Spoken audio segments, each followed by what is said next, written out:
That night began like any other, except I already knew the truth.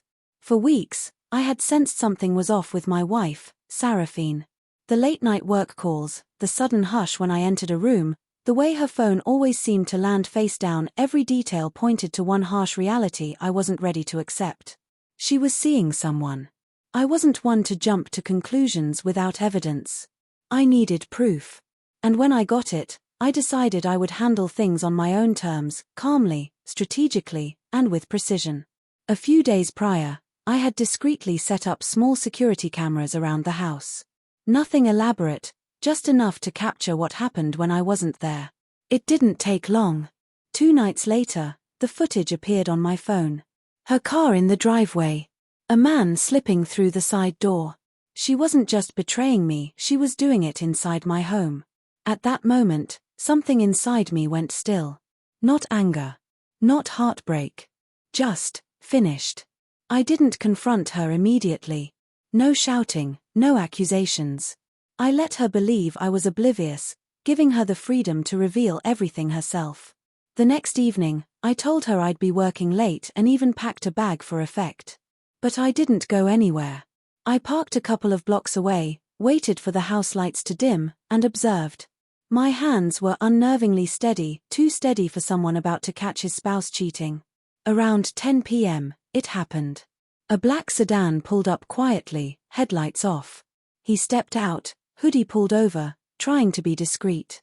I smiled inwardly. I'd been waiting for this. Earlier that day, I'd prepared a little surprise, not violent, not physical revenge. I wasn't breaking the law, but I was about to shatter her illusion. I had connected the cameras to a monitor in the living room, set to record automatically. I even printed photos from the footage, hugs, kisses, and taped them across the walls. The front door creaked.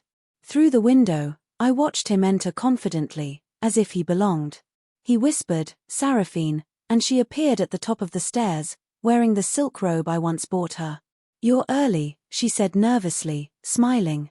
He grinned. Couldn't wait. My stomach twisted, but I stayed composed.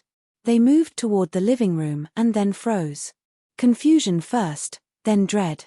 The walls were plastered with photos of them together, each one time-stamped, undeniable. On the TV, the camera feed flickered on, showing a live view of them in real time.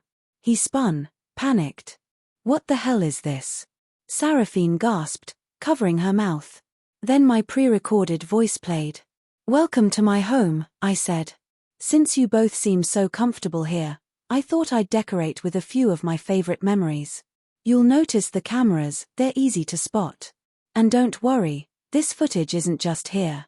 It's safely stored on multiple drives, one of which is already with my lawyer." Color drained from her face. He looked ready to run. I pulled into the driveway and calmly entered the house. They froze like statues. "Don't stop on my account," I said evenly. "You're doing great." Seraphine stammered, "Karen, it's not what it looks like." I cut her off with a bitter smile. "You're right. It's worse."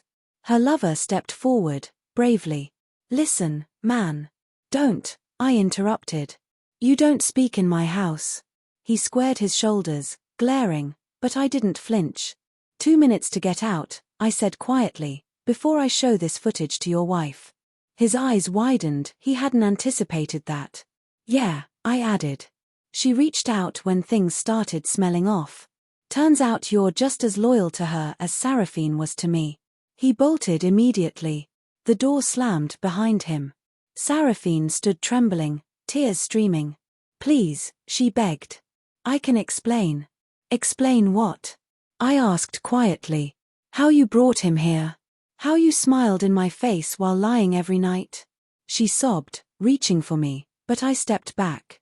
"You didn't just cheat, Seraphine," I said softly. "You disrespected everything we built." I handed her an envelope containing my lawyer's card and a note. "We're done." I walked out. She followed me to the driveway, crying, calling my name, begging me not to leave. I didn't look back. Later, I sent the footage to my lawyer not to ruin her, but to protect myself. Within weeks, the divorce was finalized. She apologized again, claiming she didn't know what she was thinking. I knew. She was thinking only of herself, and that was something I could never fix. Months later, I still reflect on that night. Calmness can be more powerful than rage. Because when I saw her lover sneak into our home, I didn't lose control, I reclaimed it. If you found this story gripping, don't forget to like the video and subscribe to the channel. Your support brings more real stories like this to life. Stay tuned, the next chapter is coming soon.